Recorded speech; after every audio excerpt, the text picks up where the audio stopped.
combined represent over 60 years of federal civil service, and we are grateful for your time. Special congratulations to you, Judge Conrad, on your recent retirement from district court work in North Carolina. As a former prosecutor, I know the American judicial system is the gold standard for fair, equal, and impartial treatment under the law. It is a critical part of our democracy and has been since our nation's founding almost 250 years ago. It is incumbent upon us to ensure that our partner branches of government have the tools they need to execute the duties of their office. Courthouses across the United States serve not only as a place of employment, but as a symbol of what makes our country great. But many of the courthouses need repair to keep pace with modern times. At the same time, the judicial system faces the reality of modern threats to both its physical and cybersecurity. Protests across the country have damaged federal property and threatened the safety and security of judges, officers, and staff who work every day to serve the American people. Countries like China and Russia focus their efforts on gaining access to the IT systems of the judiciary to undermine American democracy at its core. And now federal judges find their names in the news or on social media, and they are met with online vulgarity, in some cases physical harm to them or their loved ones. As the Judiciary's fiscal year 2026 spending plan reveals, it takes significant resources to operate the federal judiciary. We need to understand their priorities and resources, how they're being deployed across its divisions, and why.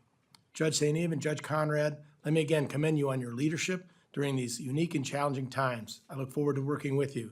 I now recognize the ranking member for his opening statement. Thank you very much, Mr. Chairman. I want to thank Judge Conrad and Judge St. Eve for being with us and for the meeting we had, which was very helpful as a preface to this hearing.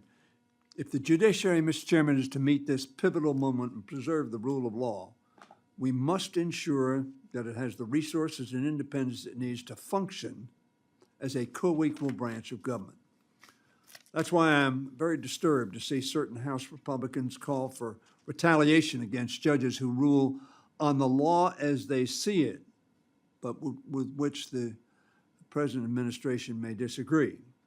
Judiciary Chair Jim Jordan sent a letter asking this committee to limit funding the judiciary uses to issue and enforce injunctions. Other House Republicans have filed articles of impeachment against judges, not for any misconduct, but rather for ruling against the administration. Federal judges who block Trump's illegal executive actions are just trying to do their jobs and interpreting the law. That is their role, and that is critical to our democracy. Many were appointed by Republican presidents. Some were even appointed by Donald Trump himself.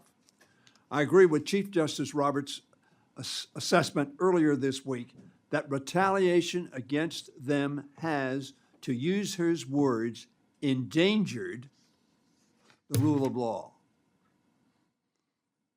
You can't claim to stand for law and order when you threaten the independence of the branch responsible for upholding law and order. Some of my colleagues across the aisle agree, and I hope they'll stand up for the judiciary. Our subcommittee needs to ensure our courts receive the resources they need to fulfill their duties under the Constitution. Doing so is especially important considering the recent continuing resolution did not provide any funding increase for the judiciary in fiscal year 25. 6 of the 11 judicial branch appropriations were funded at a freeze for a second year, meaning they were forced to continue operating at fiscal year 23 levels. For fiscal year 26, Judiciary requested a $9.4 billion in discretionary funding, an increase of $800 million or 9.3% over the 25 continuing resolution. Most of that increase, however, some 68%, is just to offset inflation, while the rest is for programmatic reassessment. Failing to fulfill that request would threaten the judiciary's ability to perform basic constitutional and statutory functions. I'm particularly concerned, Mr. Chairman, about our federal public defender program, which has faced a severe staffing shortage and budget shortfall for years. As a matter of fact, we made a mistake in this committee, and the Senate made a further mistake, which was corrected, which would have completely undermined the ability to perform the public defender service as is necessary. The Judiciary has requested $1.77 billion for defender services, an increase, a substantial increase of $315 million, or 22%, over the fiscal year 25 CR. Again, a freeze at 23 levels. Without that funding, courts will struggle to ensure that Americans are provided their constitutional right to an attorney, a competent attorney. We also need to ensure that our courts can keep up with the increasing caseloads. That means following through on the request to increase funding for the Court of Appeals and district courts by $345 million, or 6%. And again, for the Administrative Office of the U.S. Courts by $8 million, or 8%, over the 25 CR. Again, we're talking about 73 levels, essentially. Without these increases to help our courts hire staff as needed and cover basic operational costs, case backlogs will only continue to grow, making it harder for Americans to receive timely justice and due process. I know all the committee members understand this, but criminal cases must become before the civil cases because of the right to a speedy trial. That means small businesses and other Americans will be pushed to later resolution of their cases. We also need to devote more resources to keep our judges and courts safe at the time when Donald Trump and his allies are vilifying our courts. The public hears that, and it has a tendency to inflame those who may be irrational, may be mentally ill, or just may be angry. We ought to fulfill its request for a $142 million, or 19% increase above the 25 CR for court security. Now, court security is a euphemism for making sure our judges are safe, making sure that our judges are not intimidated, making sure that justice will be served unrelated to the threat of violence. I look forward to the hearing more from Judge Conrad and Judge St. Eve, although I want to say to you, I'm going to go back to my other hearing, going back and forth. But my staff will be here, and I'm going to hear everything you say, but it may not be, it may be virtually. Everyone who stands for law and order, Mr. Chairman, ought to be united in the mission of ensuring that our judiciary is safe, neutral, and articulating their thoughts regarding and opinions with reference to the law unrelated to intimidation and forces beyond their control. I yield back. Thank you, Mr. Hoyer. Today we welcome the testimony of the Honorable Amy St. Eve, Chair of the Budget Committee for the Judicial Conference of the United States and dear friend of Magistrate Jonathan Greenberg, and the Honorable Robert J. Conrad, Jr., Secretary of the Judicial Conference of the United States. Without objection, your full written testimony will be entered into the record. With that in mind, we ask you to please summarize your opening statement in 5 minutes. Judge St. Eve, you are recognized for 5 minutes. Good morning, Chairman Joyce, Ranking Member Hoyer, and members of the subcommittee. My name is Amy St. Eve, and I'm a judge on the Seventh Circuit Court of Appeals in Chicago. On behalf of the Judicial Conference Committee on the Budget, which I chair, I am pleased to appear before you today to present and explain the fiscal year 2026 budget request of the federal judiciary. Thank you for the opportunity to do so. An effective, efficient, and independent judiciary is foundational to the system of our government. Adequate and consistent funding is absolutely critical to conduct our constitutional and statutory responsibilities, and we are reliant on this subcommittee to help ensure that those resources are in place for us.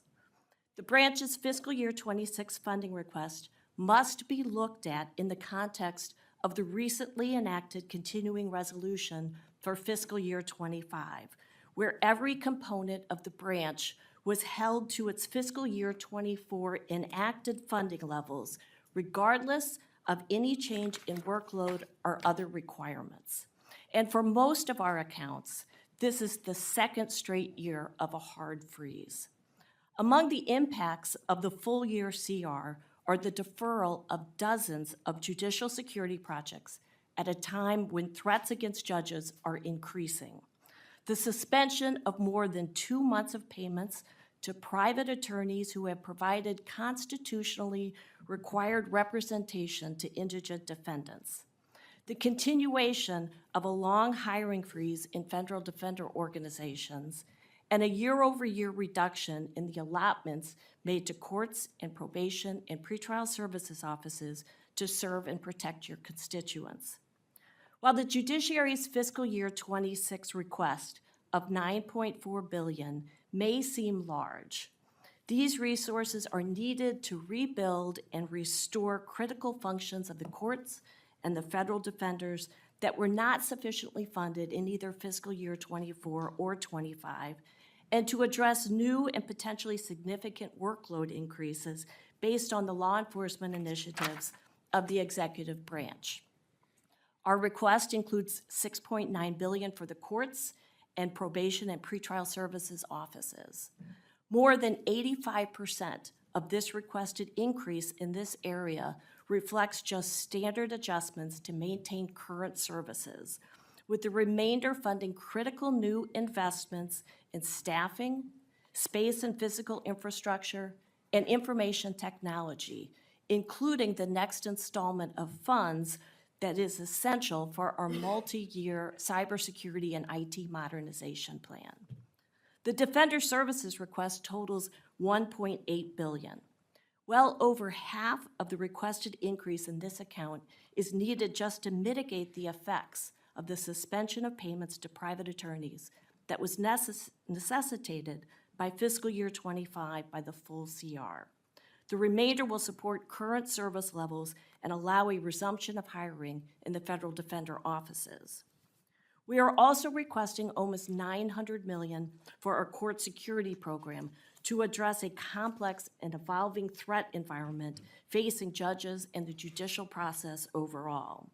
The request fully funds contractual obligations to our court security officers and helps recapitalize our systems and equipment budget, which was slashed due to 2 straight years of funding freezes in this account. The request also continues the expansion of our vulnerability management program, which was instituted to improve the safety of judges and their families after the murder of the son of Judge Esther Salas and the critical wounding of her husband in 2020. Finally, our request includes the $19 million that we project will be needed to fully fund grant and petit juror requirements for the year. As we ask the subcommittee to make the substantial investment in the judiciary, I want to assure you that we take very seriously our commitment to be responsible stewards of our funds. My committee has an entire subcommittee that is dedicated to finding opportunities to achieve efficiencies, adopt innovative business practices, and reduce or limit our costs without negatively impacting the quality of judicial services.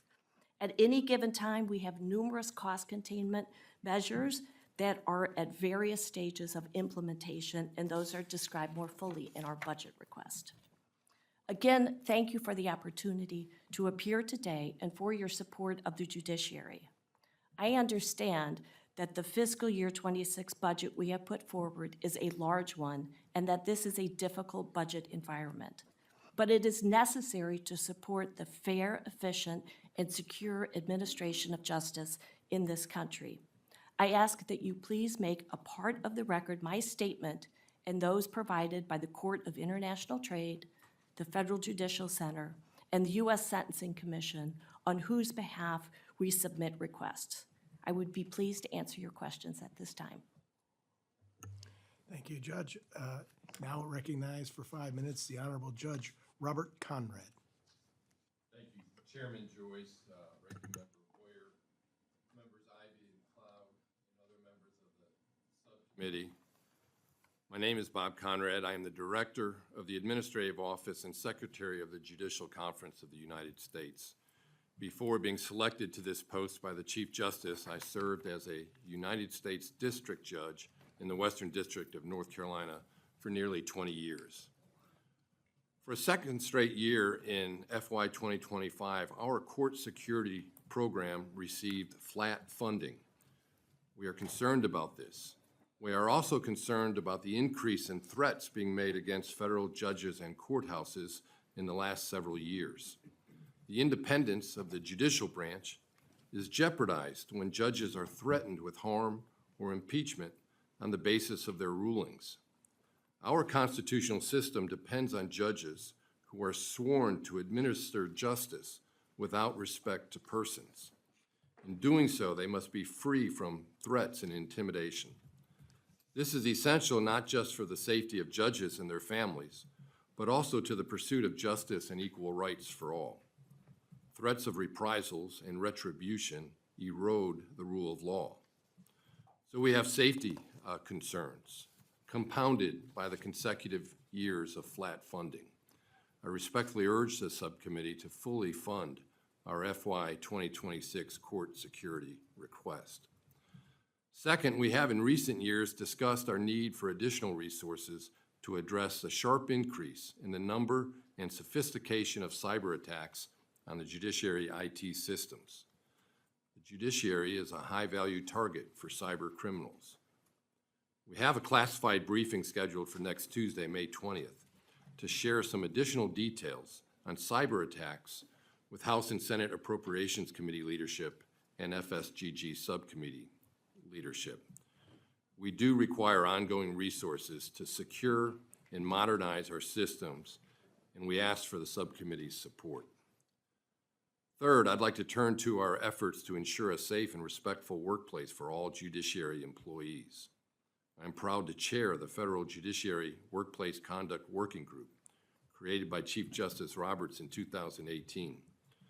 For 7 years, this group, comprised of some of the sharpest, most experienced judges and other court leaders, have worked to accomplish the Chief Justice's directive to create an exemplary workplace. We have made significant improvements to our workplace conduct policies and practices. Last fall, we issued our first annual report on workplace conduct. In March of this year, we released the working group's analysis of the Federal Judicial Center's first national workplace survey of judiciary employees. The survey went out to 28,000 employees. A statistically impressive 50% responded. 91% of respondents indicated they had not experienced wrongful conduct of any kind. Over 80% responded that they were proud of their work and liked their jobs and would recommend their place of employment to family and friends. In addition, the survey showed us areas where we might improve, and the working group has issued additional recommendations to improve training, make reporting misconduct easier, and eliminate fear of retaliation. We will use the survey results to guide our efforts in making further improvements to workplace conduct policies. Turning to the AO budget, the FY 2025 full-year CR represents a second year of flat funding at the FY 2023 level. Because staff salaries and benefits comprise 96% of the AO budget, the impact of funding shortfalls rests almost entirely on our ability to retain and hire staff. For FY 2025, we are forced to leave a number of important positions unfilled. The AO's FY 2026 request seeks $110.5 million, a 7.6% increase above the FY 2025 enacted level.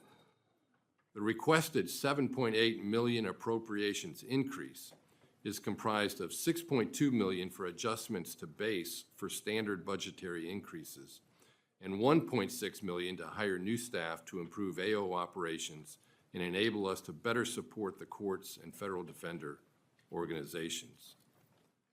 My written statement discusses our need for new judgeships. Last Congress, we made the case for an additional 66 positions. The bill passed unanimously in the Senate and received post-election bipartisan support in the House. Unfortunately, it was vetoed at the last minute.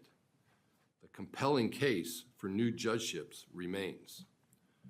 My statement also discusses our new courthouse priorities, which are funded under GSA. Our top priority is a new courthouse annex in San Juan, Puerto Rico, which the Judicial Conference designated as a space emergency in 2020.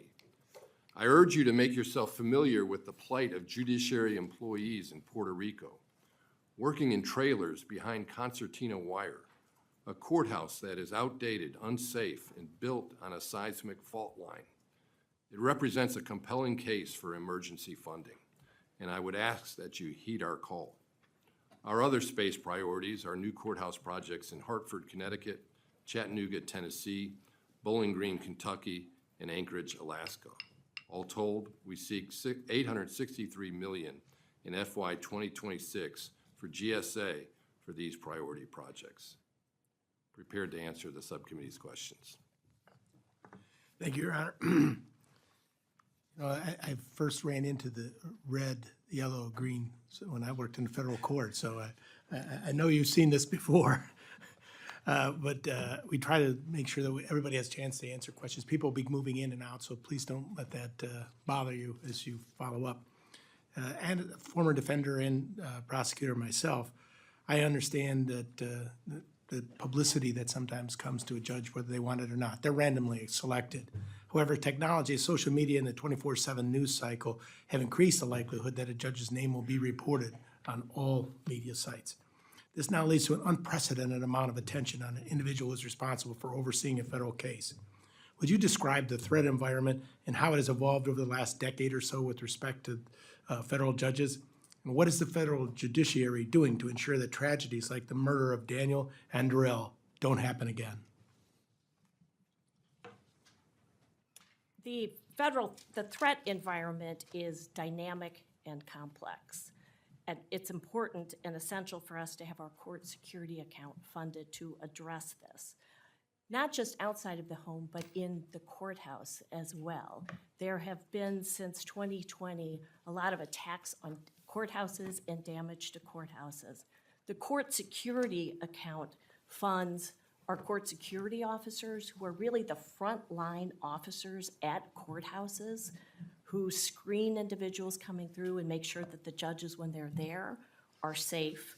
It also funds the essential equipment at the courthouses, the screening equipment, the video equipment, the magnetometers, and it funds our vulnerability management program.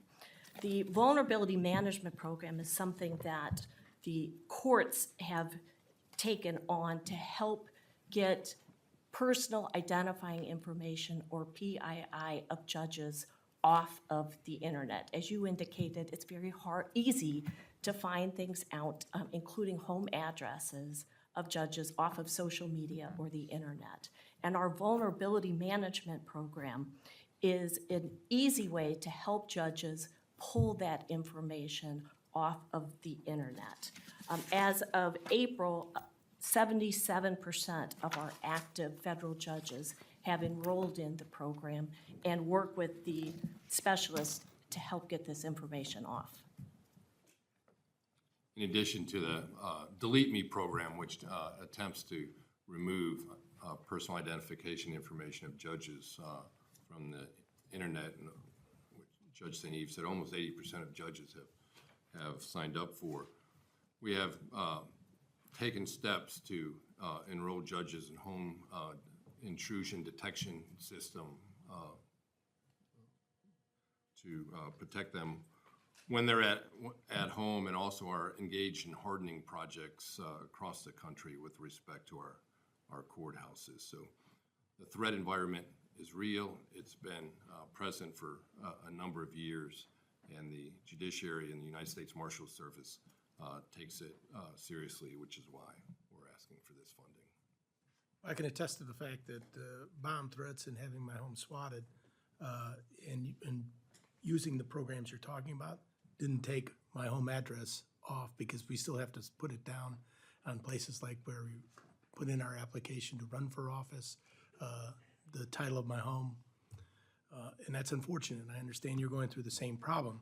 But as you realize, if this administration has made cost savings a priority across the federal government, How would you elaborate on the judiciary ensuring that this fiscally responsible and the activities are undertaken with cost containment in mind? And are there internal and groups or programs to ensure that that is taking place?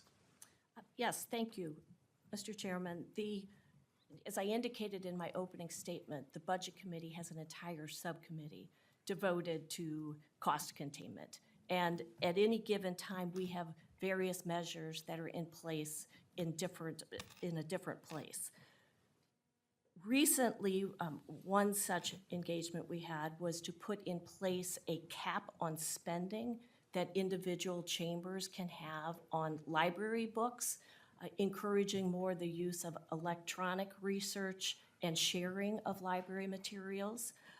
We are looking into the use of technology for detainees who are housed far away from federal courthouses so that probation officers and pretrial services officers and attorneys who are representing them don't need to travel, sometimes a significant amount of miles to go and visit with them, that they can do it electronically through equipment, and that would save quite a bit of money and time for all three of those categories. We are also looking at shared resources. My courthouse in Chicago, we have the Court of Appeals, the District Court, the Magistrate, the Bankruptcy, all in the same courthouse. So something that we recently instituted was we're sharing among the District Court, the Magistrates, and the Court of Appeals HR now. So we've combined those. And we're looking at doing the same for IT. Other courthouses are looking at shared resources that they can engage in. So at any given time, we have different things in place. As you know, we've had the no net new in place on our space, that courts cannot expand their space without giving up some. And we are focusing on space, which is quite expensive for us and a chunk of our budget. We are looking at other ways that we can save with space. Thank you. As I said before, people are going to be moving in and out. I'm going to run down to a T-HUD hearing. The Vice Chair, Mr. Lalotta, will take over at this point. The Chair now recognizes Mr. Ivey from Maryland. Thank you, Mr. Chairman. Glad to see my colleague is moving up to the big chair here. I do want to thank you all for coming in to testify. I certainly share the views of Mr. Hoyer with respect to the need for the increases for the judiciary. Cybersecurity, I think, is in particular is an interest of mine, having served on the Homeland Security Committee last year. But personal security for judges and personnel is a big one for me, too. We had a state judge who was assassinated in 2023. He'd made a ruling earlier in the courthouse that day. The aggrieved party followed him home and shot him in his driveway. And I'm aware of the case. I believe there was an individual who threatened, I think it was Justice Kavanaugh, and he's being prosecuted currently. So we know these things are out there, and we know they happen on both sides. I happened to work on the task force last year with respect to the attempted assassination of then candidate Trump. But I do want to say this, though, and I think it's important because there are these issues on both sides in the judiciary and beyond. I think what we say in politics and as elected officials is very important for us to pay attention to. I do think, as Mr. Hoyer pointed out, House Committee, Judiciary Committee Chairman Jordan's comments with respect to cutting funds to the judiciary, depending on some of your rulings, don't agree with that policy for sure. I think it impedes on separation of powers and the independence of the judiciary. But there are certainly others that have crossed the line. And ironically, I think President Trump, certainly falls into that category with some of the statements that he's made. I think with respect to Judge Boasberg, who's practicing here in the District of Columbia, or he's sitting here in the District of Columbia, calling him a troublemaker and an agitator, calling him a crooked judge, that he should be impeached, I thought was totally inappropriate and over the line. Talking about judges as lunatics is another one that I think is bad. And then with respect to Judge Chutkin, who was sitting in one of his criminal cases, he said this judge is the most evil person during the pendency of that case. And I just don't think that's the kind of language that we should be projecting into the public, especially in these times, because we know these are polarized times politically. I know people have strong views out there about what's happening. I have strong views too, but I think it's important for us to not cross that line and say things that we think or should think could generate some sort of a violent response. And then from a legal and constitutional standpoint, the independence of the judiciary, I think that's critical too. I've got 7 House Republican colleagues who filed articles of impeachment against sitting judges. One of the judges I mentioned a moment ago is one of those 7. No showing or even allegation of wrongdoing, particularly just disagreement with the rulings that they issued in those particular cases that happened to involve the Trump administration. And they certainly have a right to their own views, but I think it's important for us, not so much because that might create an issue of violence, but just respect for the Constitution and what it should mean when you start talking about impeaching judges. That's a big step. And I think, to my colleagues here and beyond, we should be very sensitive about making those kinds of statements and crossing those lines. When I was a staffer here in the late 80s, we impeached 2 judges. They clearly crossed the lines with respect to bribery, for example, and I thought impeachment was clearly merited there because under the standards set by the Constitution, they broke that, and they broke the trust of the American people. But throwing that term around, issuing articles of impeachment kind of willy-nilly is beneath what this institution should be doing. So thank you so much for the work that you all are doing. I know these are going to be challenging times with respect to seeking the increases that you're seeking. I share the need for the increase for federal public defenders, having practiced and been on both sides of that. It's critical to make sure we've got enough people there to handle the workload that's coming through. That workload is certainly in the District of Columbia is increasing, and we need to make sure that we're up to the task on that front and making sure that people have a chance to get equal justice. So thank you for the work that you do. I appreciate your testimony, and I yield back. The gentleman's time has expired. I now recognize the gentleman from North Carolina, my friend, Representative Edwards, for 5 minutes. Thank you. Thank you, Mr. Chair. Judge Conrad, with over 800 federally owned or leased court facilities, the judiciary is one of GSA's 3 largest tenants. How have organizational changes in the GSA affected the facilities of the federal judiciary? We have an ongoing relationship with the GSA, both in terms of courthouse construction and maintenance.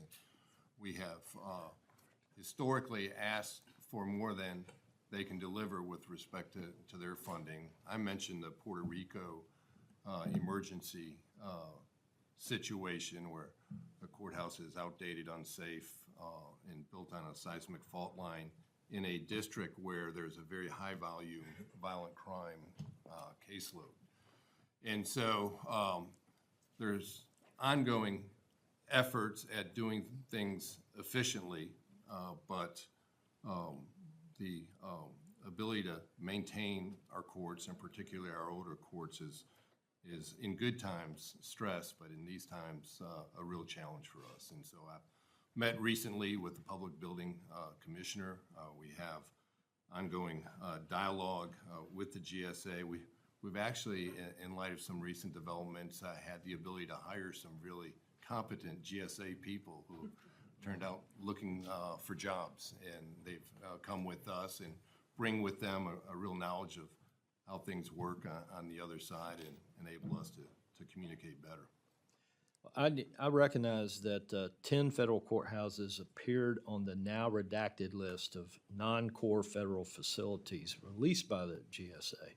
6 courthouses currently appear on GSA's list of assets identified for accelerated disposition. How frequently does the judiciary dispose of properties from the real estate portfolios? We have a Space and Facilities Committee of the Judicial Conference that looks at this question with some degree of intensity.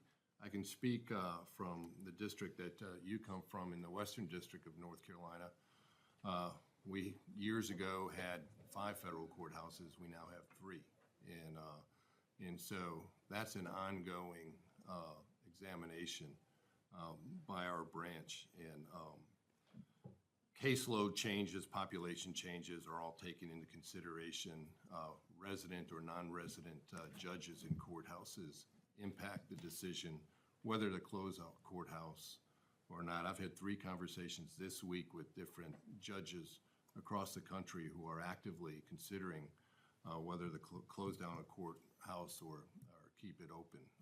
And so I think with our budget requests, we're also acting responsibly to try to contain our courthouse footprint and ask you for funding only when it's absolutely necessary.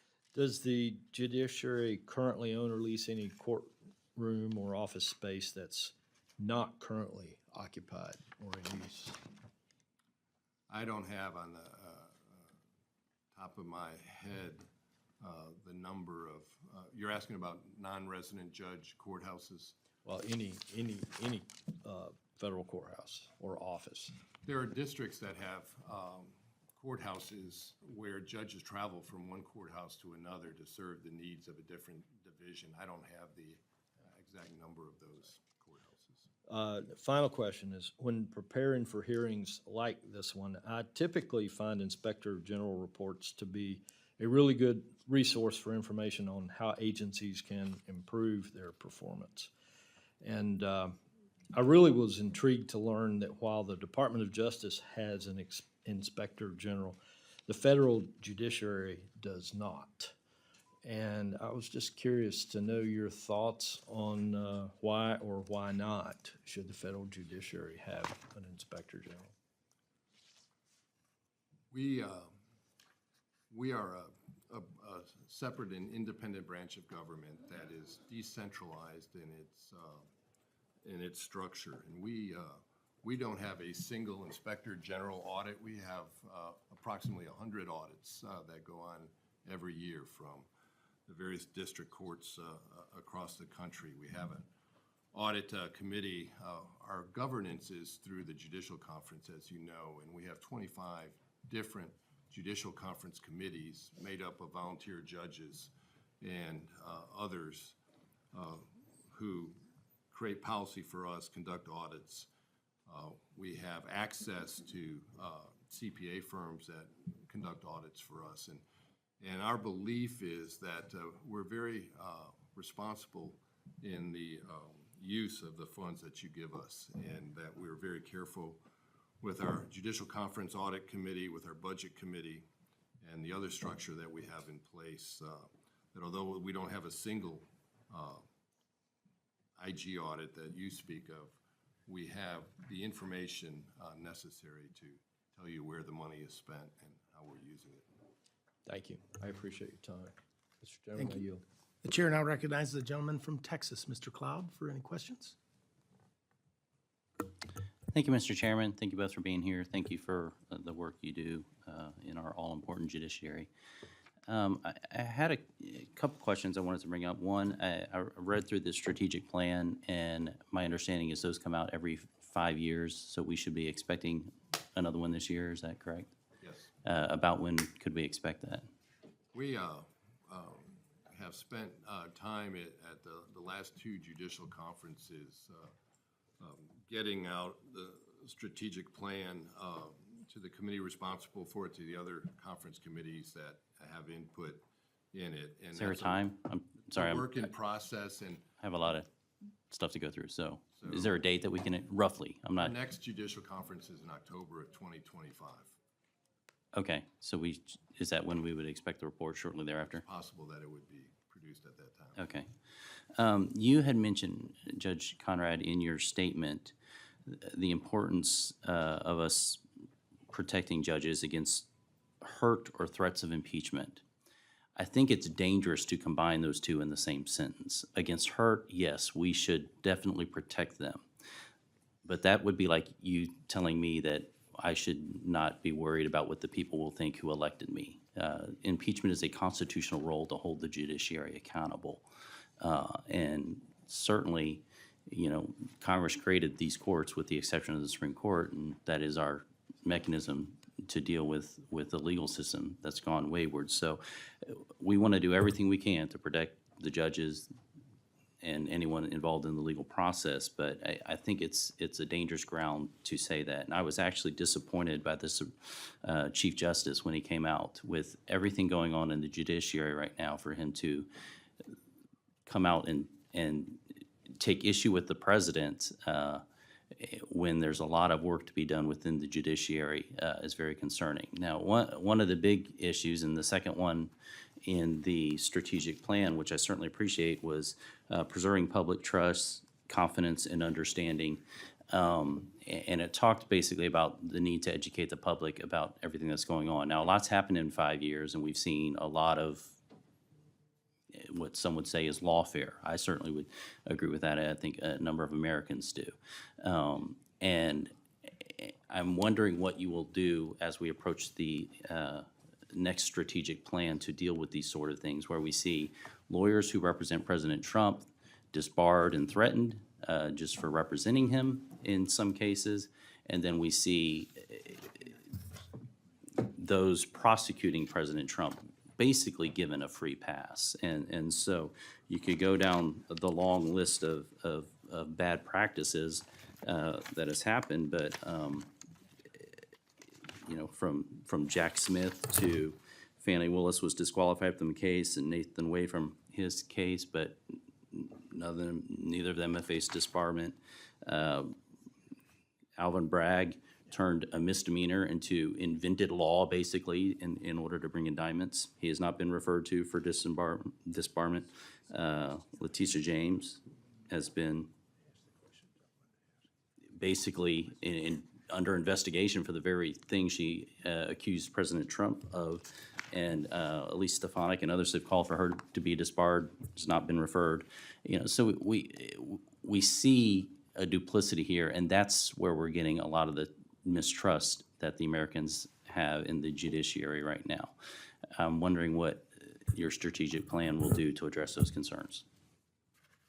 I'd like to go back to your first comment and work from there, where you identify that in my opening remarks I had referred to the physical security of judges and impeachment in the same phrase or sentence. And your point's a fair one, and I take it Thank you, sir. as a clarification. From the independent judiciary's perspective, they do represent two harms. The first harm is to judges and their family members who have been threatened either by intimidation or actual physical violence. In the last several years, the marshals have We've met with thousands. the Supreme Court and the administrative judge, and we've discussed this. I don't think there's debate across the aisle as to whether or not we should protect judges, at least hopefully in this chamber. And then the second My concern is, what are we going to do to restore trust in the American people in a judicial process that seems very partisan? For example, district judges who think that they can impose executive mandates. I mean, you go read Federalist 78, and it's very clear the judiciary will have no force or will over the purse or the sword, and yet we have a number of judicial judges who seem to think that they've been elected president. And our system for 250 years has functioned with one branch having the sword, one branch having the purse, and the third branch being supposedly the least dangerous of the branches. There is disagreement, strong disagreement, passionate disagreement with the rulings of district court judges. Our tradition of justice has been to challenge those rulings, to appeal them, and to get the ruling that you think, as a litigant, you're entitled to. It has The never question been. was what were you gonna do in the strategic plan? And my time's up, Chairman, but Thank you. that's the The answer. I'm chair, looking for. chair now recognizes the gentlewoman from Iowa, Ms. Henson, for 5 minutes. Thank you, Mr. Chairman. Good morning. Thank you so much, Judges Conrad and St. Eve, for being with us today and answering our questions. In my district in Northeast Iowa, we are home to the Northern District of Iowa for the U.S. District Court, and we are very blessed to have the leadership of our Chief Judge, C.J. Williams, and the strong presence of the court in our community. So I just want to say thank you to the great people who work in our federal courthouse. My office also happens to be in the building, so we get to see them on a regular basis. And I know how committed our officials are to really protecting the integrity of their operations, and I do want to make sure that they have the tools necessary to respond to the evolving threats that we're seeing. And I'm running back and forth between the Homeland Security Subcommittee meeting and this one, and so I just want to go to kind of an issue that kind of ties into both. I also serve on the Select Committee on the Chinese Communist Party, and I remain deeply concerned about the state-sponsored cyber attacks and threats that we've seen coming out of the CCP. This really affects all branches of the federal government, including the judiciary. So we've seen how those actors with the PRC are really targeting our federal networks, the critical infrastructure there, and even attempting to exploit many of those vulnerabilities within our judicial institutions. So given this threat landscape that we continue to see from the PRC, what specific steps are being taken to ensure that the judiciary's IT systems and applications are protected from these attacks from foreign adversaries? And is there a higher level of coordination happening with CISA, with the marshals, other federal agencies to ensure that these systems are safe and secure? Yes, thank you. The cybersecurity has been a priority of the judiciary, especially since 2021. We have an IT committee that focuses on this, and yes, we are coordinating with CISA. We've gotten input from them on our systems. We've coordinated with the Director of Cybersecurity. We have a 5-year plan that we started in 2022 with this committee. We submitted a 5-year funding plan for cybersecurity and IT modernization. On the security side, we've implemented a lot of changes, including zero trust architecture, multi-factor identification. So a judge or a staff member can't sign in at their desktop or remotely without dual authentication now. That's one of the standards we've been recommended to put in place. We're also putting a great effort forward to modernize our equipment. Some of it's obsolete, and because it's so old, it's really at a security risk. So by modernizing our equipment, we are prioritizing security with that new equipment, and with that just comes increased security procedures. So we thank this subcommittee because a couple years ago, we had a cyber debriefing, and we talked about a 5-year plan, and we put a 5-year funding plan in place. And it's important that we continue to get that money, and we have been putting it to good use. Yeah, well, I would love to get some more details on some of the other things that you've put into place, just kind of an accounting of that so far. So a 5-year plan, obviously kind of then up in 2027 to kind of look at maybe next steps there. Just want to make sure that we're keeping pace with what we need to keep up with that threat. Happy to do that. Yeah, so I appreciate that, maybe on follow-up. And then one quick question, as my time is coming into end. When I look at a rural state like mine here in Iowa, we know that there can be some barriers to accessing federal courts. We know, you mentioned judges that are going back and forth. I had a lunch with the chief judge a few weeks ago to talk through some of those concerns, especially as the caseloads continue to grow. So what are some of the challenges that courts are facing in managing this demand, and how critical is it that we have the adequate number of judgeships to meet those growing caseloads? So thank you for that question, because I do think there is a need that we proved last year for more judges, and hope to use the momentum that we established with the Senate and the House last year in terms of all 3 entities agreeing with respect to that need. We have a judge's bill that is currently in the House right now. Our judicial conference has recommended 69 new district court judge positions and 2 appellate court positions. And those are based on a a very careful study of the 94 districts in the country and the places where judgeships are most needed. And so that is an area where we could benefit tremendously if the positions were created. I think it's the Judges Act. So yeah, absolutely. Well, I appreciate you testifying today, and I think I'll stay tuned for round two. Thank you, Mr. Chairman. Thank you, Ms. Henson. And Chair now recognize the gentleman from Maryland, Mr. Hoyer, I want to thank the ranking chairman. member. Thank you very much. I don't have any questions, but I do want to make an observation, Mr. Cloud's comments. I've been here a long time, but in the history of the country, I do not think we've had, well, I mean, in recent times, we have not had the challenge to the Congress's authority as we've seen in this administration. There are judges, including the Supreme Court, who have concluded on a TRO basis or a temporary basis, I don't know of a final decision, but that the administration is not following the law. Mr. Cloud observes that the district court judges are somehow accruing to themselves executive authority. I differ with the gentleman. What they are saying is, in their judgment, the executive does not have the authority that they're exercising.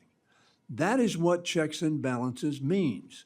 That is the essence of our democracy. That is the essence of how one branch checks the other branch. And I want to make it very clear that the disdain that is directed at judges for saying that the executive department is not acting consistent with the law and with the separation of powers is not accruing to itself executive authority. It is doing its job of asserting what the balance, correct balance under law and under the Constitution is between the three branches of government. I, for one, would hope that judges would continue to do that. And very frankly, I've been upset with judges in the past, as we all get upset because we disagree with them. That's our democracy. We disagree. I've disagreed strongly with the Supreme Court, but I've never suggested that therefore one of them be removed or a group of them be removed because of decisions that I didn't like. We have a structure to do that. We have constitutional amendments, which are very difficult. We have statutory law, which is not nearly as difficult. And we have elections for presidents and Congress to change policy. But I want to make that observation, Mr. Chairman, because I think the assertion that somehow judges are accruing to themselves authority which they do not have is inaccurate. Thank you. And I'm going to go back to my other hearing now, Mr. Chairman. It's a balancing act.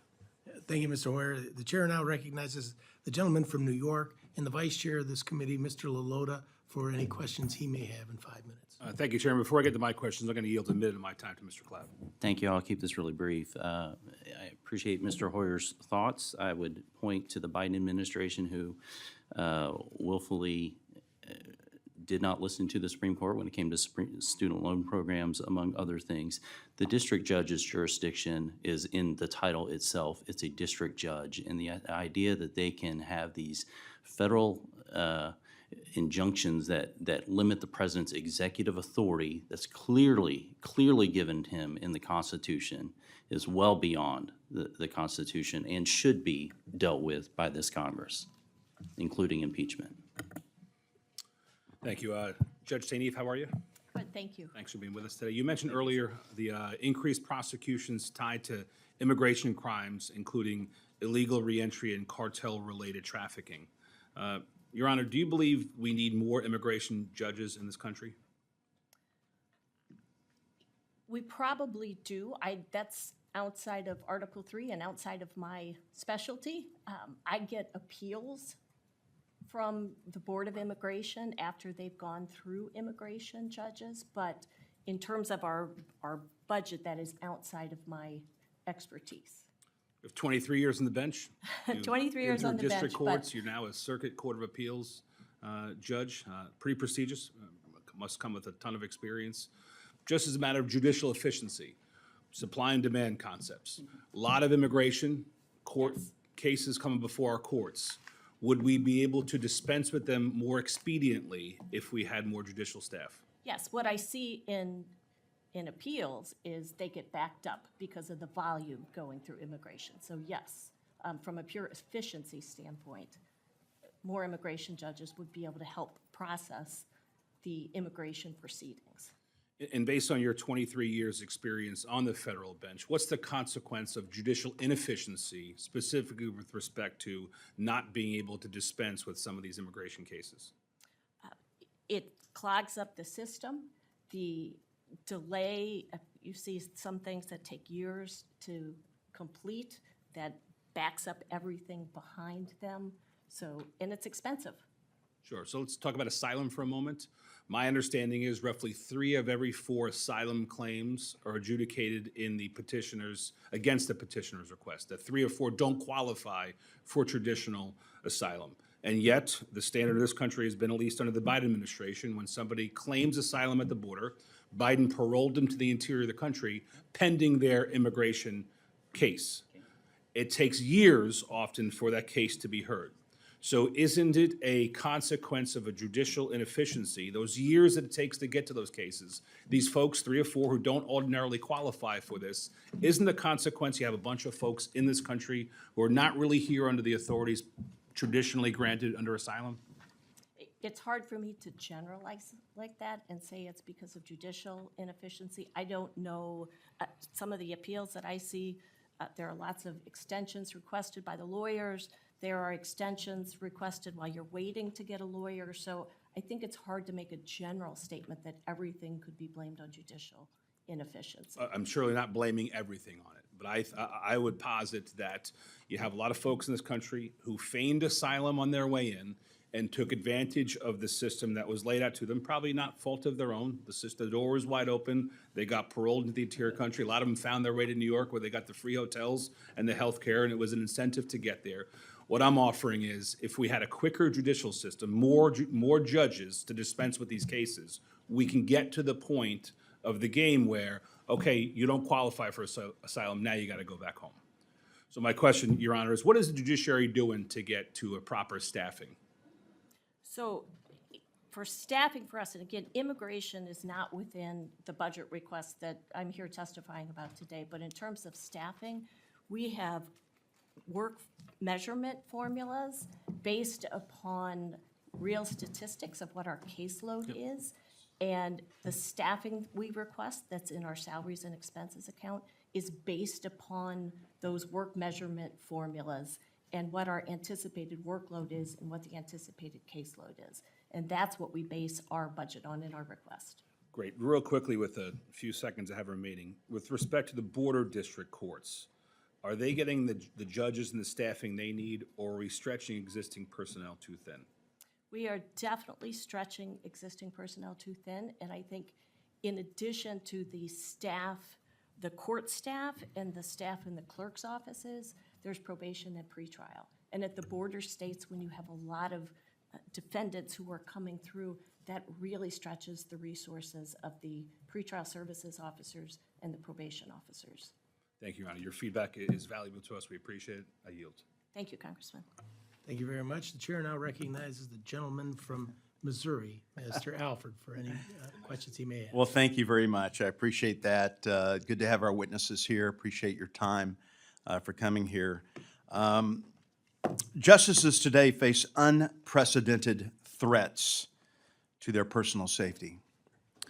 In an era of social media, mobs who disagree with legal interpretation share personal identifiable information on social media. These online mobs encourage violence against judges and will dox their home addresses, familiar information, and anything else they can get their grubby little hands on. Judge Conrad, how does the Judiciary's Threat Management Branch help remove this information from the public domain, and what can Congress do to ensure the safety of folks like you? So for a number of years, we've been active in trying to get the Daniel Andrew. Is your mic on, sir? Would you please start over?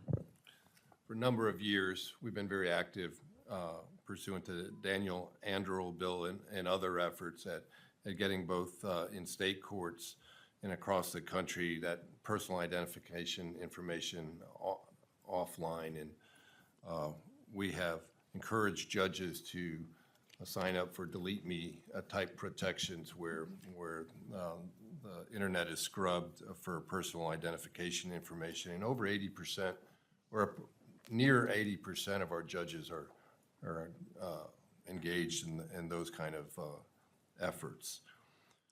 What do we need to do to get all of them involved in those efforts? We do at every judicial conference across the country, we have a component that deals with judicial security and encourage best practices with respect to our judges. Just over a month ago, a California man pleaded guilty to attempted murder of Justice Brett Kavanaugh 3 years ago. He was arrested outside the justice's residence with a gun, a knife, zip ties in the wake of Supreme Court's Dobbs decision. While I understand the Supreme Court handles their own threats, has the rest of the judiciary moved to strengthening security after potentially large decisions like that could sway action by mentally deranged people? And we have active coordination with the United States Marshals Service and try to surge resources to areas that we can anticipate problems. We have requested funding for courthouse hardening projects that will provide security to courthouses, and we have encouraged judges to and supported them financially in obtaining home intrusion detection systems. And so we're pretty focused on the home and the courthouse. Sometimes the vulnerability is in between. How much money do you need from us to make sure that those programs get put in place, that we protect our judiciary? Well, we are asking for our court security account, $892 million. That funds our court security officers, the vulnerability management program that Judge Conrad just mentioned, and it also funds updating security equipment in the courthouses. And it's really needed for that last piece because that account has been frozen for the last 2 years. So we've had to take money from that account that was intended to update our equipment, to put new cameras in, new security measures in. We've had to take that money and use it to pay for the court security officers and the vulnerability management It's program. called robbing Peter to pay Paul. What Exactly. happens if we don't get this funded? That equipment will become more obsolete and increase security risks at courthouses around the country. Mr. Chair, I respectfully submit that we take a good, close look at this. I know we will because this is a precious part of our government. We need to protect those who serve us through the judiciary. And with that, I yield back. Thank you, sir. Thank you for that observation, and the chair totally agrees with you. The chair now recognizes the gentleman from North Carolina, Mr. Edwards. More questions? Thank you, Mr. Chair. Let's turn the conversation to technology. Something I think we don't spend nearly enough time talking about. And when I look at your budget request and the historical spending, I see that the federal judiciary spends, let's call it about $1 million a year, which doesn't seem like a whole lot of money, but I know that often money towards technology goes into a big old black hole. Can you tell me a little bit about how that $1 million or so is being spent? How much of that is on maintenance? How much is on new software development? The portion on new software development, how do you know we're getting our money's worth out of it? I was an appropriator for technology back in North Carolina when I served in the Senate, and I know we invested tens of millions of dollars in new development. Years later, we'd run into a roadblock and realize we've wasted all the new development money that we had, and we had to start over again. I'm just curious, are you finding those types of issues? So when it comes to the JITF funding, how is that being spent? What are your concerns? Okay, thank you for clarifying that, Congressman Edwards. If I understand, you're asking in particular about our money into JITF. Let's start with that. Okay. And then tell me if there's something else that I'm not looking at. As opposed to some of our cybersecurity efforts and the Yeah, 5-year separate plan. from Okay, cybersecurity. thank you for that clarification. So our systems are becoming obsolete. And for years, we did not put money into IT. Common story. Yes, yeah, for a long time, people thought IT was the, oh, I need my printer fixed. And it's changed dramatically. But for years, and because we try to be good stewards of the money, we put our priority elsewhere. And as a result of that, we lost people in IT, and our systems have become obsolete. So the money that goes to our IT account is going really to rebuild those systems and to modernize them, and along with that modernization comes security. Part of that money goes to bringing on and keeping IT personnel, which is, as you probably know, very hard to do because a lot of IT personnel can earn a lot of money if they go outside of the government. And so trying to keep those people is very important to us. But we really depleted our IT to a large extent in terms of personnel, and we've been trying to increase that because it's essential to keeping our systems secure and modern. I will, Mr. Chair, I'm going to submit some written questions. I'd like to understand more about the course. investment in IT and where you see the future. But let's shift to AI now. Where does artificial intelligence fall into the overall platform or plans for the federal judiciary? So the director, and maybe I'll let you answer this, has put together an AI task force. Recently, and it's directed both at the ways in which AI can be of benefit to the justice system and in ways to prevent it from being destructive. And so the task force consists of gifted people across the country identifying the AI issues that we deal with now and hopefully anticipating them in the future. That task force has been recently comprised, and we look forward to learning a lot through it.